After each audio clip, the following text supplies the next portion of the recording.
Bismillahirrahmanirrahim. Alhamdulillahilladzi hadana lil Islam. Walhamdulillahilladzi akramana bil Qur'an.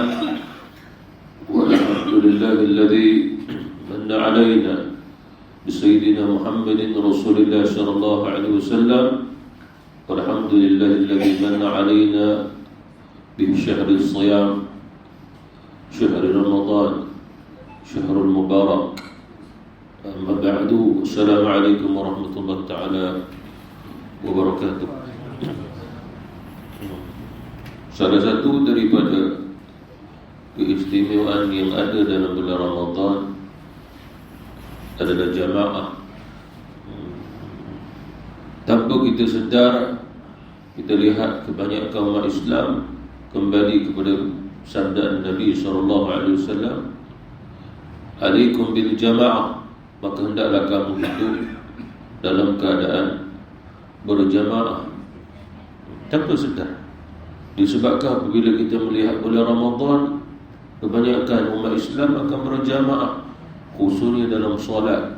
Selain daripada itu, dalam makan-makan. Kita tengoklah di masjid kita, mulai hari pertama, sahur pun dah ada. Walaupun boleh kira dengan jari, dia orang datang makan. Ada 5-6 orang je mari hari pertama. Tapi sekarang ini sahurnya seperti mana sebahagian pada orang buka puasa dah, sahur aja. Lepas tu kita lihat hidangan untuk berbuka puasa, Masya Allah. Kalau kita sendirilah beli apa yang perlu kita makan untuk berbuka puasa, mungkin nak sampai RM20.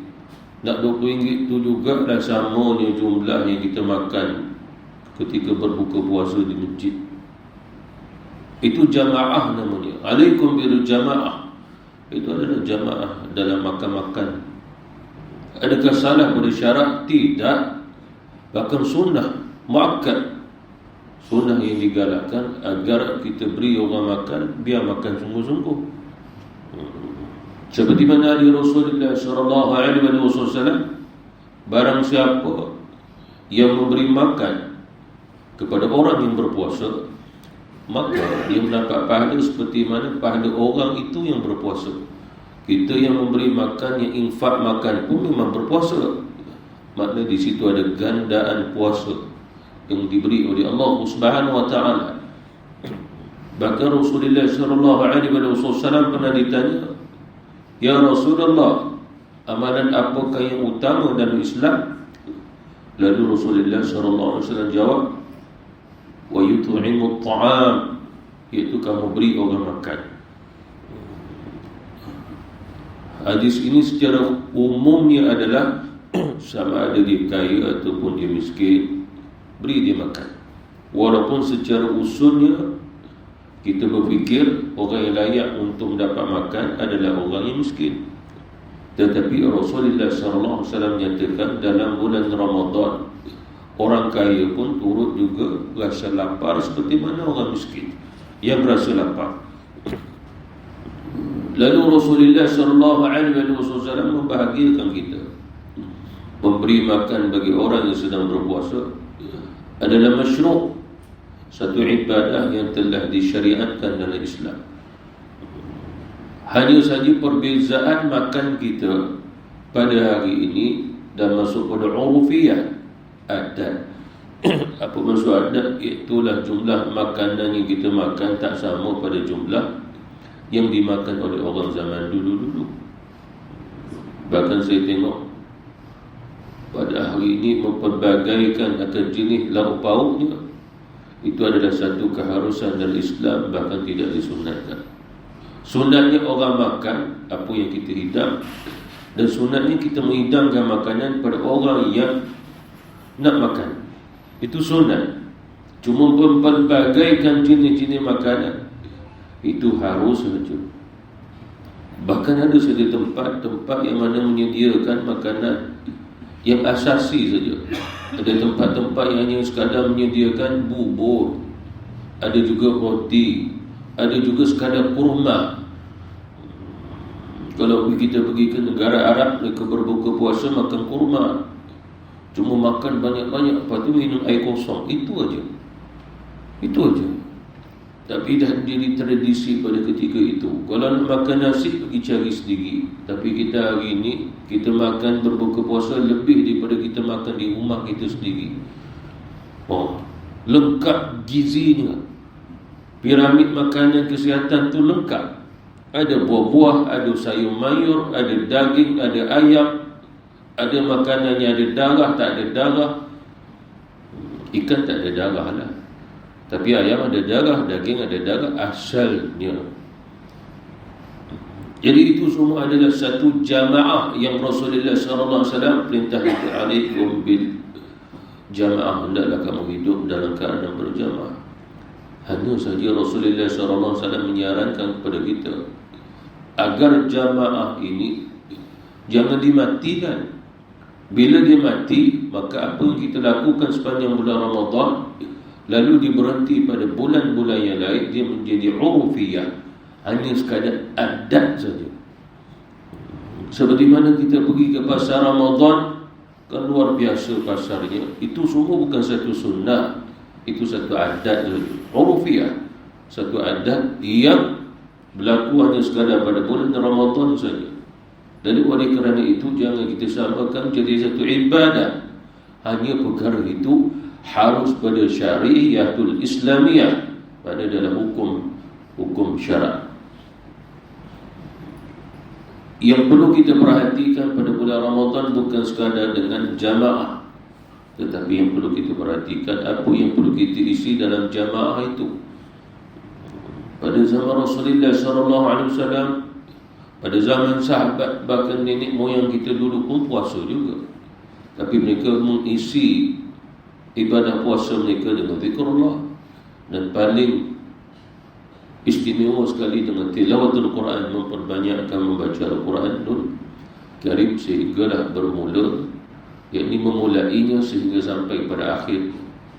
Bahkan disunatkan juga untuk kita mengkhatamkan seluruh daripada Al-Quran pada bulan Ramadan. Bahkan disunatkan juga dalam mazhab Syafi'i mengkhatamkan Quran, yakni di dalam solat kita juga. Seperti mana kita membaca 3 qul yang terakhir baca dalam solat, maka selesaikan di dalam solat kita. Dan diperbolehkan bagi kita untuk membaca doa khatamul Quran di dalam solat sebelum kita rukuk lagi.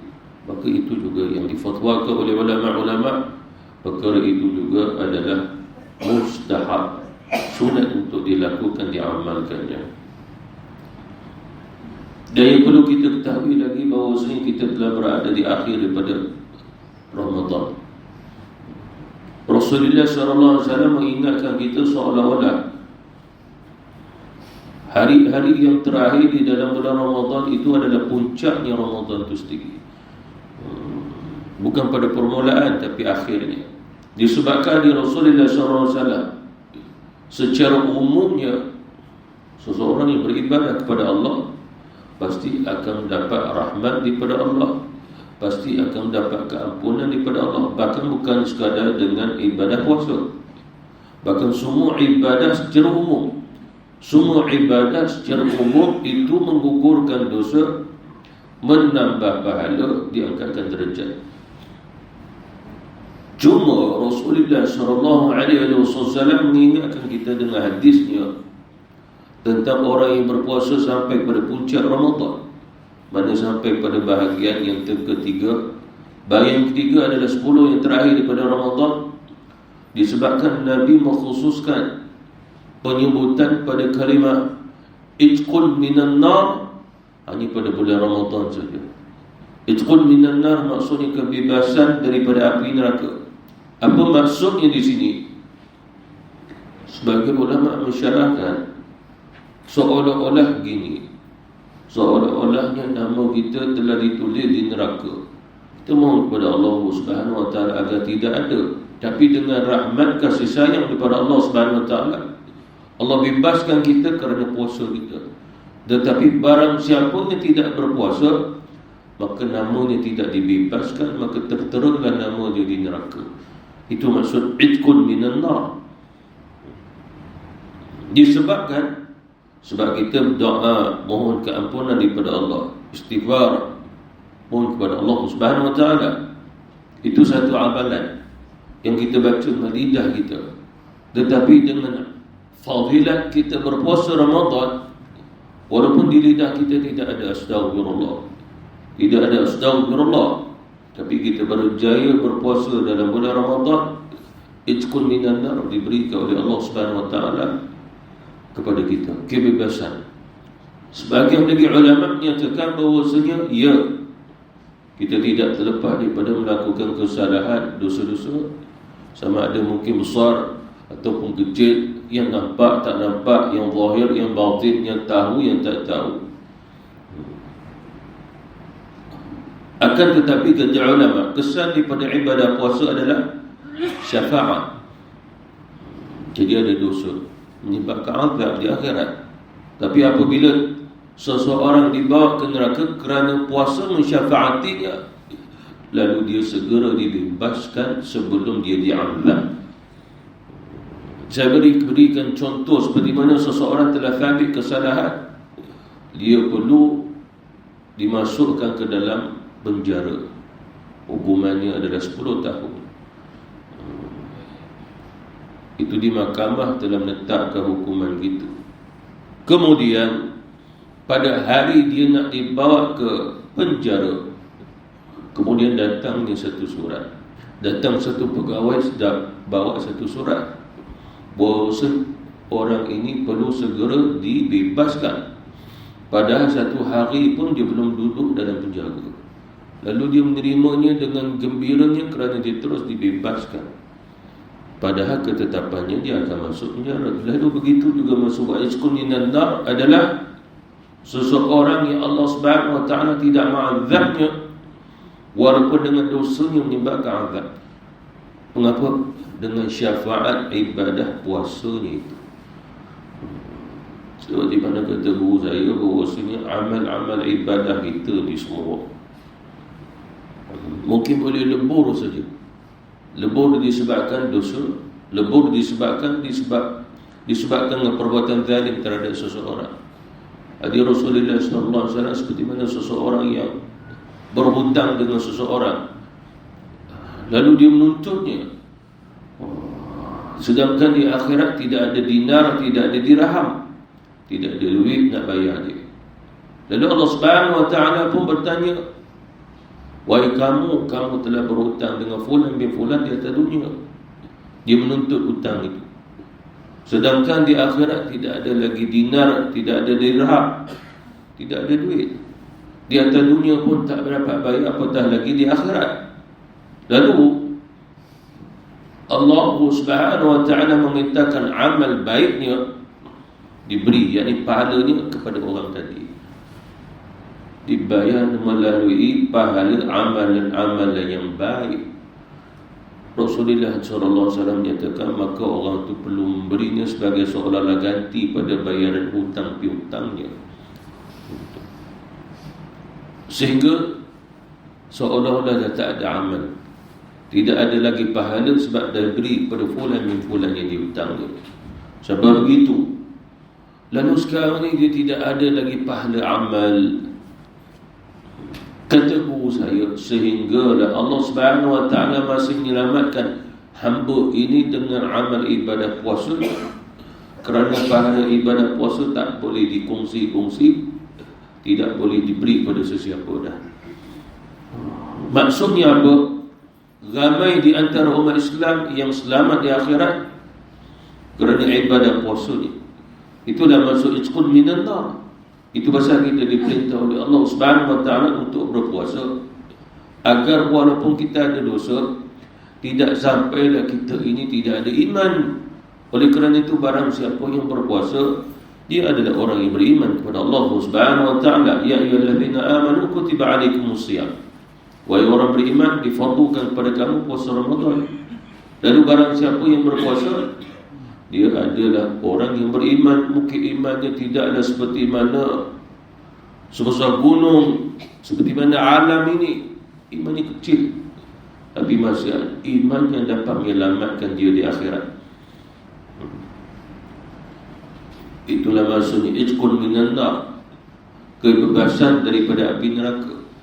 Bahkan diriwayatkan oleh Imam Ahmad bahwasanya Jibril alaihi salatu wasalam satu hari dia pernah turun, dia beri kepada Nabi sallallahu alaihi wasallam nama-nama ahli syurga, nama-nama ahli neraka. Rasulullah sallallahu alaihi wasallam pun lihat, dan itu semua ada di antara umatnya. Ada yang masuk syurga, ada yang masuk neraka. Dan katanya Jibril alaihi salatu wassalam, ya Muhammad, ini nama-nama ahli syurga yang mana mereka pasti tidak akan keluar. Ya Muhammad, ini nama-nama ahli neraka yang mereka juga pasti tidak akan keluar lagi. Kekal selama-lamanya, ahli syurga kekal, ahli neraka pun kekal. Hanya kata ulama, ini adalah nama yang mu'tamad. Orang-orang yang disebut oleh Jibril sebagai ahli syurga, bahawasanya sebelum ini pun dia pernah diazab dalam neraka, tapi Allah membawa keluar kerana dia mempunyai iman, membawa keluar dia daripada neraka, masuk ke dalam syurga, sehingga dia menjadi ahli syurga, walaupun sebelumnya itu dia diazab oleh Allah Subhanahu wa ta'ala. Maknanya nama-nama ini nama yang mu'tamad. Sedangkan ahli neraka yang ada di antara mereka yang mu'tamad, yang tidak akan keluar daripada neraka kerana mati mereka dalam keadaan kafir kepada Allah, mati mereka musyrik, mati mereka berkata Islam dan mereka tidak beriman kepada Allah. Itu nama yang kekal, nama yang kekal. Jadi kebanyakan mereka yang diberi peluang oleh Allah Subhanahu wa ta'ala sehingga melayakkan mereka ke syurga Allah adalah kerana ibadah puasanya disimpan oleh Allah. Seperti mana dalam Al-Qudsi, Allah Subhanahu wa ta'ala berfirman, semua amalan anak-anak Adam adalah untuk diri mereka. Itu solat bukan untuk Allah, tapi untuk kita. Yang Allah mahu keikhlasan dalam ibadah dan kesungguhan. Allah mahu iaitu. Tapi solat itu sendiri, pahala dia bukan untuk Allah, untuk kita. Yang memberi adalah Allah Subhanahu wa ta'ala. Begitu juga amal ibadah yang lain. Zakat kita, sedekah kita, baca Quran kita, zikir kita. In ahsantum ahsantum di anfusikum. Segala daripada amal-amal yang baik untuk mereka semua, untuk kamu. Tetapi kata Allah, illa saum, kecuali puasa, di mana puasa hanya untuk aku, wa ana ajzi bi, dan aku saja yang akan membalasinya. Maksudnya apa? Seperti mana di Rasulullah, para malaikat akan mencatat amal, sehingga mencatat pahala daripada amal kita. Kita zikrullah, kita buat, kita juga salat, malaikat mengetahui pahala kita atas keikhlasan tu. Allah beri ilmu pada dia, lalu ditulis. Banyak mana pahala nak diberi itu atas ilmu Allah Subhanahu wa ta'ala. Tapi berkaitan dengan ibadah puasa, malaikat tak mampu nak menulisnya kerana tak tahu. Kerana dia sangat-sangat rahsia. Sebab rahsia orang yang berpuasa atau tidak di sisi Allah Subhanahu wa ta'ala saja. Seperti manalah kita berkumpul ramai-ramai di satu tempat, mungkin ada di antara kita hari itu ada orang yang tak berpuasa. Yang pertama kerana keuzurannya, mungkin orang lelaki, mungkin orang perempuan kerana sakit, kerana uzur-uzur yang lain. Mungkin juga bukan kerana keuzuran syar'i, tetapi memang tak mau puasa itu. Dia dah makan, dia pun datang nak berbuka puasa. Ini contoh saja. Kita tak tahu, tapi Allah Subhanahu wa ta'ala mengetahui dia tak puasa gitu. Kita pun tak tahu. Kita tengok dia pun macam kita juga, kuning muka, pucat mulut dia, bibir dia macam kita. Kita pun tengok puasa, semua puasa, tapi pada hakikatnya dia tak puasa. Lalu di sini dah rahsia sehingga malaikat pun tak tahu. Malaikat tahu kita solat sebab dia tengok, tapi berkaitan puasa tak tahu. Tu Allah kata, aku je ya Muhammad, wahai malaikat, bahawasanya aku saja beri pahala kepada mereka. Kamu tak perlu masuk campur urusan orang yang berpuasa. Hanya saja kamu doakan bagi orang yang berpuasa. Itu dia doa, kamu aminkan. Itu perintah Allah Subhanahu wa ta'ala. Sehingga kalau kita beribadah, pada malam-malam Ramadan, malam tu malam Lailatul Qadar, turun malaikat lalu bagi salam kat kita. Seperti mana firman Allah, salamun hiya hatta matla'il fajr. Dia bagi salam, assalamu alayka ya ibadallah. Kita tak menjawabnya sebab kita tidak mendengar, sebab dia ruha, kerohanian. Tanazzalul malaikatu war-ruh. Ruh. Jadi malaikat berhubung dengan ruh kita. Lalu yang menjawabnya adalah ruh. Itu pun siang hari dia berpuasa. Kalau siang hari dia tak puasa, mana nak dapat salamnya malaikat? Kalau malam tu dia mari datang untuk solat tarawih je, solat fardu dia tidak buat. Siang hari Ramadan dia tak mau puasa. Rajin pula datang tarawihnya. Kan luar biasa orang gini. Luar biasa.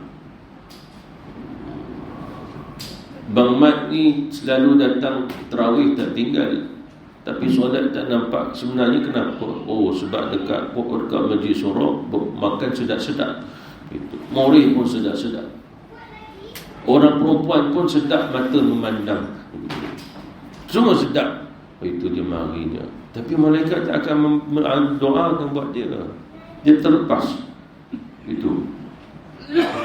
Dan yang terakhir sekali, oleh kerana Allah Subhanahu Wa Taala masih lagi bagi peluang kepada kita berada di akhir-akhir Ramadan, maka banyaklah kita syukur kepada Allah. Sebab berapa ramai di antara kita dah pergi dah bulan Ramadan. Tok-tok pun dah berapa orang pergi. Kawan-kawan kita pun dah berapa orang pergi pada bulan Ramadan. Mengapa agaknya? Sebab Allah Subhanahu Wa Taala memustajabkan doa mereka. Mungkin ada di antara mereka mohon kepada Allah, ya Allah, kalau kena ambil nyawa aku, ambil pada bulan Ramadan. Sebab bulan barakah. Bahkan dalam hadis Rasulullah, barang siapa yang mati pada bulan Ramadan, tidak ada azab kubur buat dia. Tidak ada azab kubur. Kerana pintunya neraka, pintunya azab semua tertutup. Pintu murka Allah tertutup.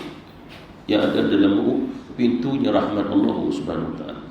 Jadi banyak-banyaklah kita mohon rahmat daripada Allah, mohon keampunan daripada Allah, dan juga kebebasan daripada api neraka ni. Wallahu a'lam. Bismillahirrahmanirrahim. Allahumma fa'alna bima 'allamtana wa 'allimna ma yanfa'una. Allahumma ij'alna mimman yasumu ramadhana imanan wa ihtisaban. Allahumma barik lana fima razaqtana wa qina 'adzaban nar. Allahumma laka sumna wa bika amanna wa 'alayka tawakkalna wa bika khasamna wa ilayka hakamna faghfir lana ma qaddamna wa ma akharna wa ma asrarna wa ma anta a'lamu bihi minna antal muqaddim wa antal muakhir wa anta 'ala kulli shay'in qadir walhamdulillahi rabbil alamin.